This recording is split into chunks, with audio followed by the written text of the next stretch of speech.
This is a continuation of the last two sessions on Savitri, but we'll first go a little bit behind just to get back to the point where we left during the last darshan. Actually, as we were sitting and trying to drown ourselves and collect ourselves with Sunil Das music, something very interesting happened. When some of the notes of this celestial music were slowing down, there was the sound of a car reversing itself. It was very interesting. There were two kinds of music coexisting. One which was so celestial, so ethereal. The other which would come up when this would slow down. And when we mix the two music, we see that this is exactly what Savitri is. In a sense, the meeting of that which is beyond with that which is here upon earth. One wishes that everything in this world was this music which we just heard. But the fact is, it is not. And Savitri is the meeting point where this height to which we aspire and this lowly, fallen, earthly state come together. And when they come together, the result is very obvious. The higher consumes the lower. The light transfigures the darkness. The shadows are chased away by the sun of a living truth. This is Savitri, not a book to be read and understood, but a living truth that must be embodied in our own lives. It's the story of our own life. Our own life that struggles and wrestles with ignorance and death and pain. It's the story of earth. Since the great scene, the great act of the great drama of God began, it's the story of cosmos. And there are two main, or rather one main actor, but we can say two main actors in this play. The grace of the Divine Mother, her light, her truth, her force, embodied in Savitri that comes down from above. And the human soul struggling with ignorance, wrestling with darkness, death, infirmity, and all the rest, that is Satyavan. The meeting of the two on earth gives birth to the great epic. There are of course other characters as well in this great epic. There is Ashupati, who is none else but the divine who is immanent in man, in earth, who wears his human self as a translucent cloak. Sometimes this glory, this divinity that is immanent inside the human cloak, takes on a human mask and is born in our midst. It is he who does tapasya in matter. He is the Lord who does tapasya inside the human heart.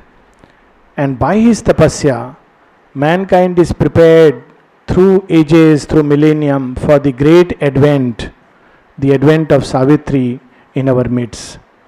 So this is Ashupati, and of course, as an opponent to this great drama, every great epic must have its share of struggle and its opposition. There is none else but the inconscient, death, darkness, unconsciousness, which Savitri must fight and slay to free the human soul from the clutches of ignorance. This is the story, and it starts in a very beautiful way in Book 1, Canto 1, the symbol dawn. Right at the very beginning we are told this is the story of hope, of light, of the vanquishing of darkness. And in this very canto we are also told what is the great stage on which Savitri is being enacted. The whole cosmos is the stage. In one of the passages, lines in Savitri, Aurobindo says, our lives are a quivering theatre of the play of the Supreme and His Shakti. So the whole cosmos is the stage. It's not happening in one limited small corner. Even when it seems to happen there, its ripples spread across the whole cosmos. This is also incidentally the secret, in a way, of Sri Aurobindo's yoga, that what happens in the life of one person has its ripples and repercussions throughout the universe. That's why we see in Sri Aurobindo's yoga, there is no active effort in terms of a quantitative spread of the message and the yoga. It is irrelevant in a sense. When Sri Aurobindo was asked how many persons are following this yoga compared to Buddhism and Christianity and others, Sri Aurobindo said nothing depends on numbers.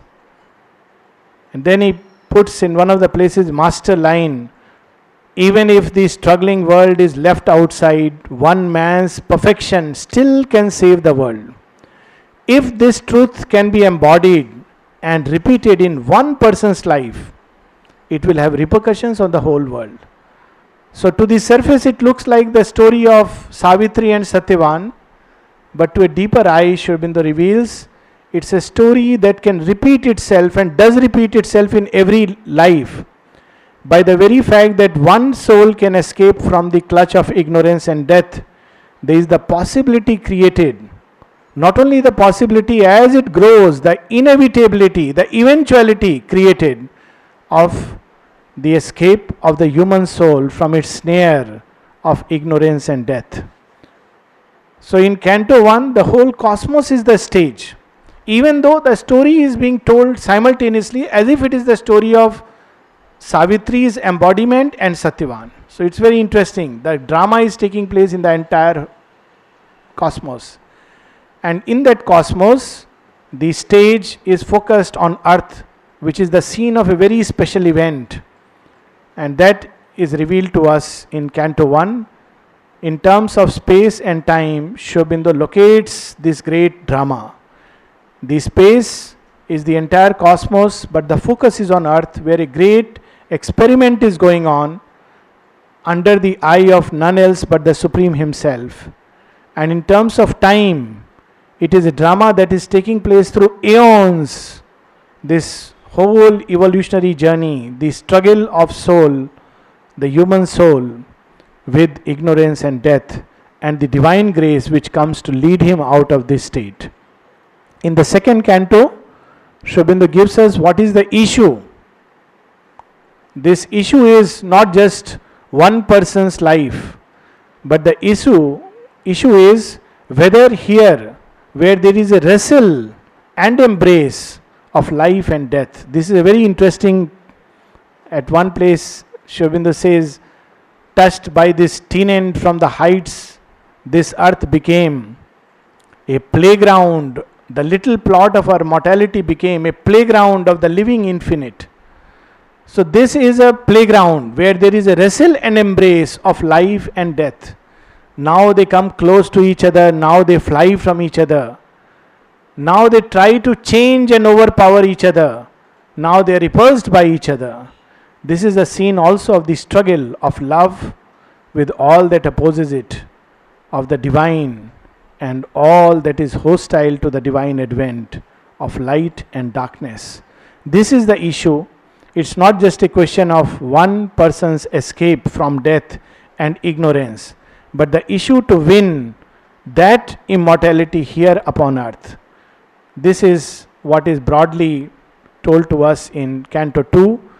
Sri Aurobindo describes how the human soul is a captive and how this world we live in a prison of consciousness, created by consciousness, or rather unconsciousness, a prison of ignorance in which the soul dwells, and it dwells here with a purpose to change this prison into an image of the dream that it carries within its heart. It has entered into this darkness with a dream, and that dream is the dream of the divine, just as a seed enters into the darkness of the earth but carries within itself the dream of the tree. And in terms of time and space, slowly this dream which is there in the seed as an imprint will come out and become a tree itself, so also within the heart of man, within his secret soul, is a dream, and this dream will unfold itself in terms of time and space. So this is revealed to us in Canto 2. And then in Canto 3, the main story starts after this background is given. The story starts with Ashupati, his journey, the tapasya of the divine hidden inside earth. And through this tapasya, how the earth is prepared for the final victory. But in Canto 3 specifically, the first results of this tapasya are shown. Through this tapasya of the divine, the human soul can free itself from a state of ignorance to a state of knowledge. And this is beautifully summarized towards the end. And these are some of the last lines in the second canto. Thus came in the third canto, thus came his soul's release from ignorance, his mind and body's first spiritual change. A wide God knowledge poured down from above, a new world knowledge broadened from within. This is the first spiritual change. The wall of consciousness in which we are trapped, that is open. We live in the surface, and a screen conceals all the beauty and splendor of the beyond. That screen is ruptured, and we are able to receive something from above, something from the depths. We are no more confined to this human animal that we believe ourselves to be. So this is the first spiritual change which we encounter when the soul is freed from the ignorance. Normally, many yogas would stop here. They do stop here because what else is required? Our soul is free from a state of ignorance. Now all that is required is to finally merge in the absolute, but not Ashupati's quest. In Canto 4, Ashupati goes into the depths of this creation to discover the secret knowledge. This knowledge is obviously not a mental knowledge. It's not a knowledge the way we understand knowledge, but the wisdom, conscious wisdom, the living truth that is there in the world concealed and has built the worlds. It is this secret knowledge which Ashupati finds and discovers. And what does he discover when he goes to the heart of creation? And we can read a few lines from this secret knowledge. This is on page 72. He discovers the meaning of this journey of life. And what is happening here on this most happening of all places? Earth is never at rest. All other places seem to be at rest. But earth, there is constantly something happening. So we have on page 72, somewhere toward the middle, line 939, he sails through life and death and other life. He travels on through waking and through sleep. A power is on him from her occult force that ties him to his own creation's fate. So there is in us the traveler, the eternal traveler, the soul in man. Even when we are asleep, this journey is going on. Because this journey is not just our journey. Before even we have become conscious of this is the journey of the eternal in us. And this eternal never rests. There is a beautiful poem of Aurobindo written to R on her birthday, where he says, keep your heart and mind at rest, because the pilot holds the rudder well. He does not sleep. We may sleep. In fact, even what we called as waking is nothing but a sleep. When Savitri takes us through these worlds of splendor, we wonder, are we really awake? We are actually asleep, but we call it wakefulness. So here is the great word. A power is on him from her occult force that ties him to his own creation's fate. And never can the mighty traveler rest, and never can the mystic void cease, till the nescient dusk is lifted from man's soul, and the morns of God have overtaken his night. We may seek rest and respite in 1,000 ways. We can drug ourselves to sleep or to death, but this voyage won't cease. This will go on. There is only one direction to move, and that direction is towards the great fulfillment of the grand plan. There is no other direction. Even when we think that we are stopping this voyage, it doesn't stop, because through life and death and other life, through waking and through sleep, this voyage carries on. As long as nature lasts, he too is there. For this is sure that he and she are one. We believe that we can cut the bonds of nature and escape. But where does nature end? Where are the boundaries? Does nature end with our human nature? Sri Aurobindo would tell us no. We escape from these borderlines of nature into supernature's arc of living light. Beyond the little frame in which we live and dwell, beyond the little circle of our hope and want and grief and joys and miseries and happiness, there is a greater supernature awaiting us on its peaks. When we escape from it, we enter into that. So there is, as long as there is nature, he too is there. Even when he sleeps, he keeps her on his breast. Whoever leaves her, he will not depart to repose without her in the unknowable. There is a truth to know, a work to do. Her play is real, a mystery he fulfills. There is a plan in the mother's deep world whim, a purpose in her vast and random game.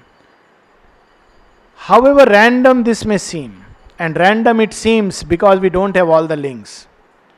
We see a person who is very honest, very good, suddenly succumb to something very trivial, as small and trivial and insignificant as a virus, and we are scared of it. It's a strange paradox of life. The greatest of creations called man is scared of something so infinitesimal and succumbs to it through fear. It's strange. It seems random, but yet this is not random when we look at the larger picture. All the links are missing, the many links. So here Sri Aurobindo tells us a purpose in a vast and random game. We find it random because we don't have all the links. When we look at it from the ignorant eyes, it appears a very, very random world where there is neither truth nor light nor anything else. This ever she meant since the first dawn of life, this constant will she covered with her sport to evoke a person in the impersonal void. She is trying to carve a beautiful image of Godhead out of this mud clay. So now she kneads it. Now she breaks the imperfect mold. Now she picks it up again. Now she puts it in fire so that the clay can be baked. Now she shapes it with her hand and its giant strokes. And now she supports from within so that one day this mud clay can become a mud engine to turn this frail mud engine for heaven use. This is what she is trying to turn, to build a person out of the impersonal void. With the truth light strike earth's massive roads of trance, wake a dumb self in the inconscient depths. What is she trying to do? Through all these lightnings and fire and all these events and circumstances, to wake us up. It first tries to wake us gently. When we don't, she shakes us up. Pain is nothing but the hand of nature sculpturing men. When we don't wake up through the gentle touches, we are shaken up. So, wake a dumb self in the inconscient depths and raise a lost power from its python sleep, that the eyes of the timeless might look out from time and the world manifest the unveiled divine. Even now there is the divine here, but he is veiled. He is not manifest. This world is only a mask, a distorted mask or a disfigured mask or a limited mask. It must manifest the unveiled divine. So this secret knowledge Ashupati has been revealed to Ashupati, and now that he knows it, he wants to, his will, his hope climbs further to discover that person, that superhuman form which seeks to manifest upon earth, which will one day manifest upon earth. So we have the yoga of the spirit's freedom and greatness, that truth, that glory must find upon earth its home. And it's not easy, because the earth and nature is not ready. So we have on page 76, towards the end, this quest, this greater quest of Ashupati. The lower quest, the lesser quest is the release of soul from ignorance. But Ashupati has a greater quest. The ideal must be nature's common truth. Right now it's not yet our common truth. Only in some hour of crisis we feel the need for an ideal. There is a very touching line in Savitri towards the end, when Savitri is face to face with the eternal and says, I want this for earth. So she is told, heaven's call is rare, rarer the heart that heeds. The mind of man is shut to the light. Only in an hour of uplifting stress, men answer to the need of greater things, or raised by some strong hand to breathe heaven air, they slide back to the mud from which they climb, the mud of which they are made, whose law they know. Though something in them weeps for the greatness lost and glory murdered, yet they feel a joy in safe return to a friendly base. He says, you want to establish this truth here? Where is man ready? Only in an hour of uplifting stress. Only when we are pushed by crisis that we want, oh, I wish this world was a better place. But so long as good things are happening to us, we don't even care. So this is what Aurobindo tells us, that he wants to establish this ideal here. The ideal must be nature's common truth. The body illumined with the indwelling God. We are told there is God here. But what is this body built up of? As a great saint describes, in fact, this is one of the meditations used. Sri Ramakrishna has spoken of it. In fact, this was asked to Aurobindo, that is it helpful to meditate like this? The meditation is that this body is built only of filth and mud. Some people use this meditation to detach themselves from attraction to the flesh. But why? There is divine inside it. This body must reflect and manifest it. Why should it be really all this filth and mud that we call as filth and mud? He says the body illumined with the indwelling God. The heart and mind feel one with all that is. A conscious soul live in a conscious world. So this Ashupati experiences, and this is what he wants to do here. In a sense, it is the work of Aurobindo's yoga. After Aurobindo has realized all that is realized in the past yogas, he transits to Pondicherry to realize this greater yoga of the future. And this is there in one of the lines on page 78. The movement starts, his soul retired from all that he had done. Hushed was the futile din of human toil. This is worth doing. This release from soul from ignorance is an old story. When somebody asks Aurobindo about certain experiences of Nad yoga and this yoga and that yoga, Aurobindo says all that is already done. It is as ancient as the hills. What is the great fun, if we may use a modern parlance, in doing it? It's an old story. It's a beaten path. Many have done it before. But let's do something new. The mother gave in her message that we are not here to do what others are doing. We are here to do something that is not done outside because they do not have the idea that it can be done. So what is it that has to be done? What is left to be done? To evoke a person in the impersonal void. A conscious soul living in a conscious world. This is the task.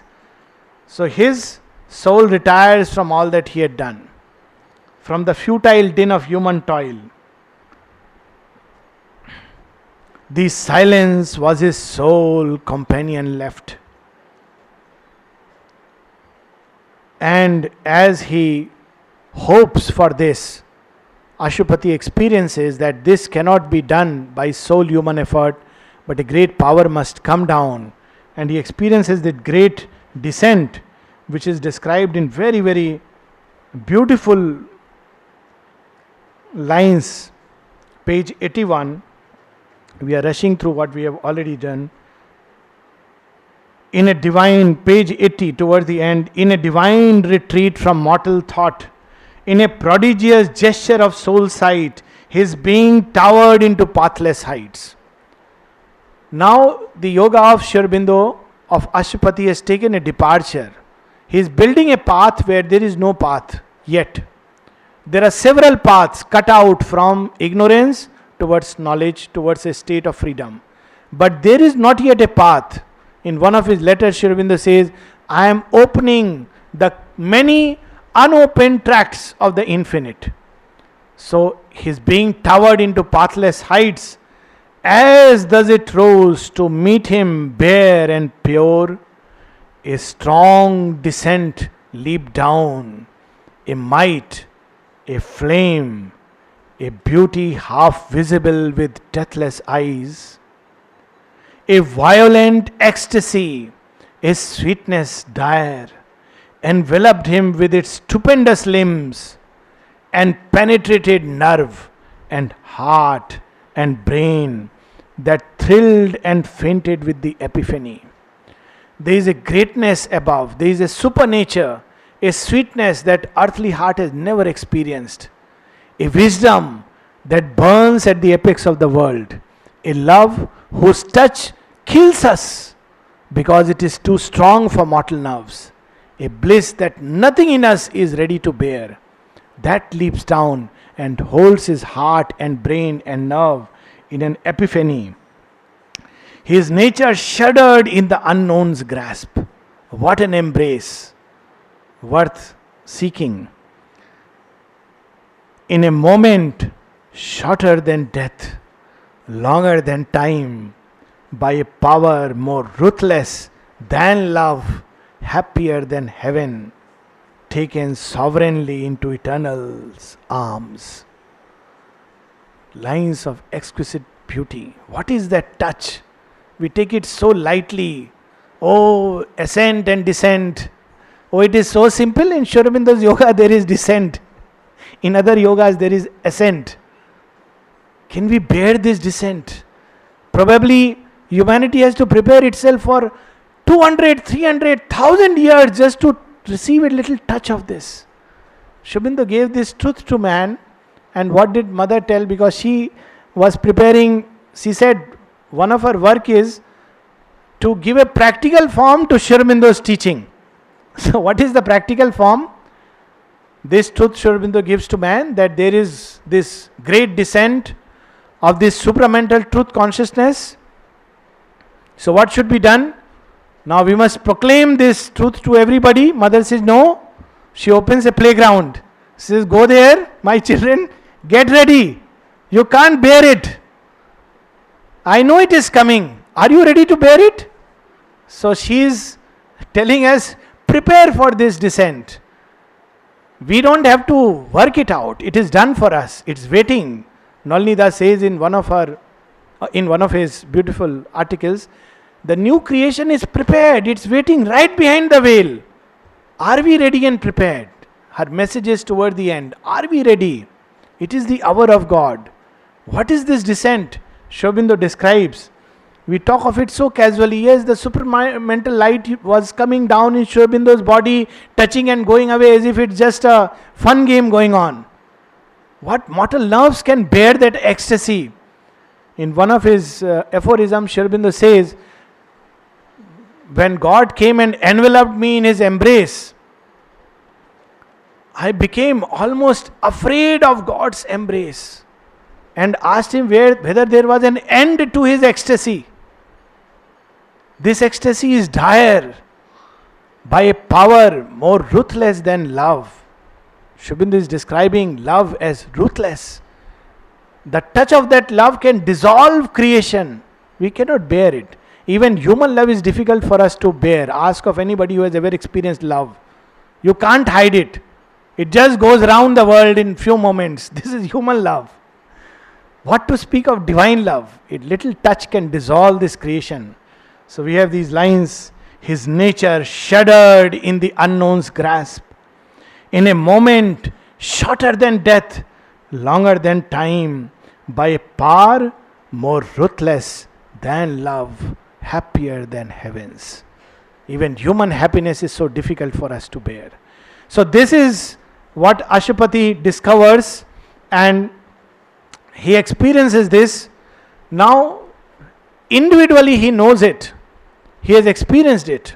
And he knows it can be established. Now he enters into wider field, that how this can be embodied by earth nature. And so we have book 2, the book of the traveler of the worlds. Ashupati must travel through the entire range of manifested universe and discover all the ways it has been built, all its forces, beings, energies, and see how this greater light, truth, power, love, beauty, ananda, sweetness can be embodied and manifested in earth nature. So we have the book 2, the book of the traveler of the worlds, where the entire range of manifested universe he must cross and stand on the borders of the unmanifest. In other words, we have in the Indian thought the concept of these, not the concept, but the living experience of these many worlds. And these many worlds are created by the One. They are nothing else but the projections of the Satchidanand, and therefore each world has the aspect of Sat. In other words, it exists and has its own share of truth, but a limited truth. It has its own aspect of consciousness in power, but a limited consciousness and a limited power, and has its own share of bliss, but a limited bliss, a limited joy, and a limited will to be.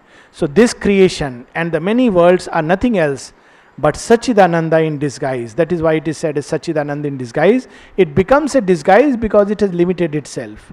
And through this limitation, we can also say it has become its distortion, its disfigurement. When that which is infinite becomes a limited, the moment eternal life becomes a limited life, it is surrounded by death. The moment infinite bliss becomes a limited bliss, it becomes surrounded by its opposite, sorrow and unhappiness.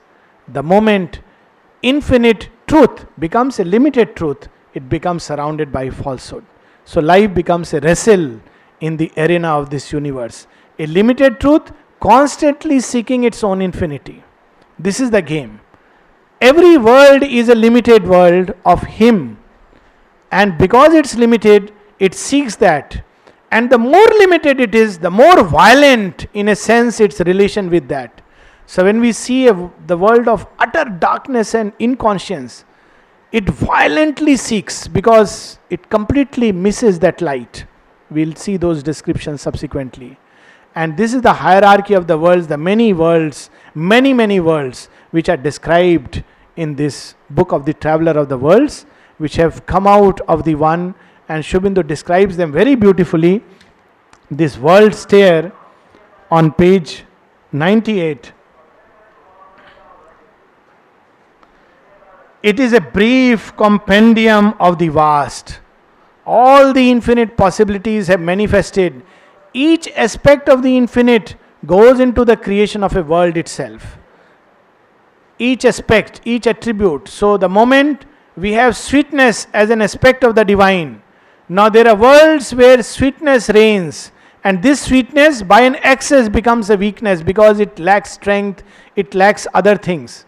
Beauty goes on to create itself. Strength goes on to create itself and becomes all the possibility of strength, even strength that is fallen and struggling against its opposite. So we have, it's a brief compendium of the vast. This was the single stair to being's goal, a summary of the stages of the spirit, its copy of the cosmic hierarchies. refashioned in our secret air of self. So this is the world stair which is there within us. It is within the cosmos, behind it.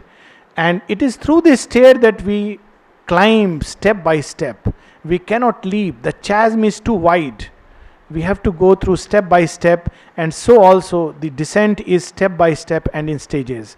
And this is where we have a description subsequently of all these worlds, or the major worlds, one by one. Aurobindo describes us, and when he describes us, he describes it in 3 or 4 ways. One, how these worlds can be experienced subjectively. We can experience this world subjectively as an impulsion, as a will, as thought forms, as feelings. These worlds have contact with this earth. Not all of them, but some of them. So each time we have a feeling which is wide and uplifting toward the divine, we can say that we are coming in touch with one of these higher worlds, the worlds of the ideal. But equally, we can have a feeling that is small and narrow, like in a hole, when we are shut in a cloud of depression, when we can think of nothing but ourselves, when everything appears hostile and dark. I am the only one who is good and everybody is bad. And after a while we even say, I am the worst possible person on earth.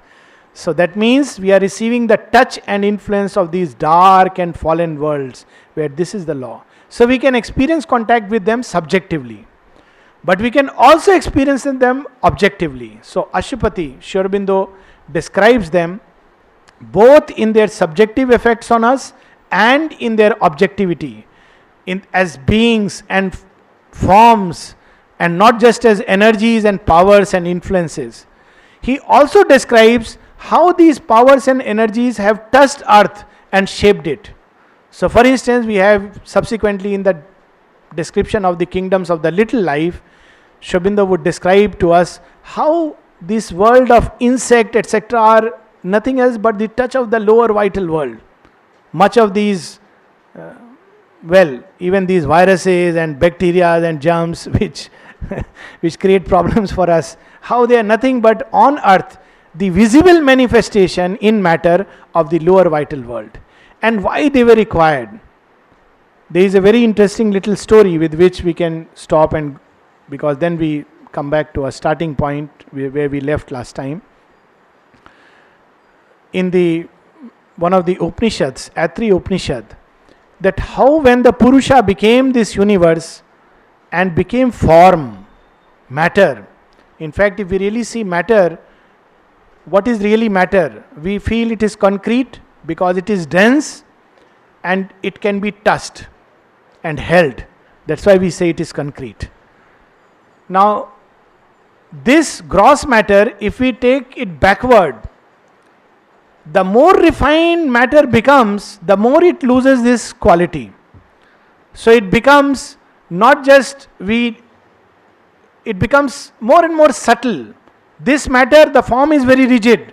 The form becomes more and more plastic, more and more fluidity, and more powerful. Here the entire power is limited in rigid lines and forms.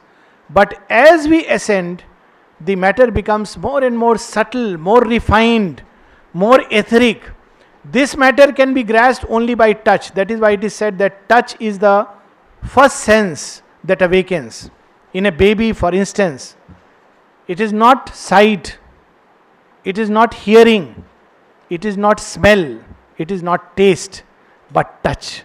That's why this use the word contact comfort. And that's why they say the moment the baby is born, the first person who touches the baby has an impress upon the baby. This is the first touch. Because matter is seized by touch. That's its quality. But as we ascend, we don't need it to grasp. This is the beauty. So this is how these worlds are created. And then this story goes in the Atri Upanishad. The Supreme wanted to seize matter, and he tries to seize it by the mind but could not seize it. He tried to seize it by the speech but could not seize it. He tried to seize it by the feelings but he could not seize it. He tried to seize it by the higher breath but he could not seize it. Then he tried to seize it by the apan or the lower breath, thus could he seize it. And then the story goes further that how the gods enter into it. Meaning thereby that when matter is created, it is not ready, it is completely close to the highest. Highest cannot seize it, so he keeps diminishing till he becomes nothing else but hunger, that is death, as the Upanishad puts it. He becomes nothing else but the little life which seizes on matter, and matter can begin to manifest itself. So that we'll come to subsequently. But this is the world stair, and the first step, Ashupati, we had already covered last time, the kingdoms of subtle matter. Right behind this matter, there is a world of ideal form and ideal beauty and ideal lines, but nothing more. And this is what Ashupati has experienced. It's as he starts the journey, right behind this wall of gross matter, we have a world of ideal beauty. And Ashupati sees it, is charmed by it, but he does not stop there. We'll close with these lines in the kingdoms of subtle matter, and then go on to Canto 3, where we were last time, page 113. In that fair, subtle realm behind our own, the form is all and physical gods are kings. This world expresses something of the beauty aspect of the divine, but in form and line. The inspiring light plays in fine boundaries. A faultless beauty comes by nature's grace. There, liberty is perfection's guarantee. Although the absolute image lacks the word incarnate, the sheer spiritual ecstasy, all is a miracle of symmetric charm, a fantasy of perfect line and rule. There all feel satisfied in themselves and whole. A rich completeness is by limit made. Marvel in an utter littleness abounds. An intricate rapture riots in a small space. So we would say this is beautiful. Why don't we just have this world? It is so close to us. Why speak of supramental and such greater splendors that surpass even our understanding? This we can understand. Each line is perfect and inevitable. Each object faultlessly built for charm and use. Now we can see when we are inspired by this world, we become perfect artisans. What is its influence upon earth? When human beings are touched by its little energies, we spontaneously, our hands begin to shape things in ideal shapes, and we are not satisfied with anything which is less than that. But there is a problem here, and that problem is, in a heaven-pleased, self-glad immunity, content to be, it has need of nothing more. Everything here is too perfect for discontent. So this is not a good world, because if we are there, we will not seek anything more. So the divine introduces a little bit of spice and chili into this life, so that we want something more. He introduces in this world a little sting of pain. Actually it is little. Aurobindo says in the Life Divine that actually if we see the large totality of life, happiness is more than pain. Precisely because of that, pain strikes us as an anomaly, and we remember it. Imagine somebody having a heart attack. Ask him, how long did you have the pain? 5 minutes, half an hour, maybe 2 hours. But for the next 10 years he will remember, I had a heart attack. My God, that is over. For the next 10 years you are so happy. But that's gone. Those 2 hours become his memory. And why? Even before the heart attack, he will quietly forget all the samosas he enjoyed, all the fried stuff he enjoyed, all the sweets that he ate. Everything he forgets. But that heart attack, why? Because it appears as an anomaly. So he introduces out of his infinite love and wisdom a little touch of pain, which is so difficult for us to bear. So he's telling us, Here was not futile efforts, broken heart. Sometimes the divine breaks our heart so that we can seek a greater love. Otherwise, we would be very happy with whatever we have. Those who are very satisfied with human love usually not seek the divine. This is a big problem. So here he says, here was not futile efforts, broken heart, exempt from the ordeal and the test, empty of opposition and of pain. Those who don't meet opposition in life never grow into strong beings. They remain weaklings. Therefore, the divine created in this nursery of the souls opposition. How wise he is. If we didn't have opposition, we would remain very weak. So he introduces opposition. In that world of ideal form, there is no opposition. Whatever you want to create, it's spontaneously created. Empty of opposition and of pain, it was a world that could not fear nor grieve. It had no grace of error or defeat. We have this beautiful Asterix and Obelix comic, in which there is a story where these people don't know what is fear.